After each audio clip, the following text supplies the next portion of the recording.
This symbol of national consciousness today signifies the unnatural division of Germany. Here at the wall erected by the communist rulers in East Berlin, freedom and the right of self-determination for 17 million Germans beyond the Iron Curtain come to an end. Here at this wall, which cuts the city in two, Germans are killed by the bullets of communist frontier guards, people who tried to escape from the tyranny of the Soviet-occupied zone of Germany to the freedom of West Berlin.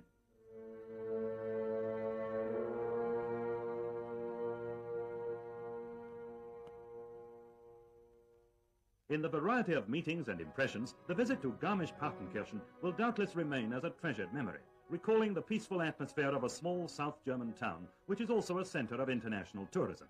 It's situated in Bavaria, on the northern edge of the Alps, and nearly 600 miles from Berlin.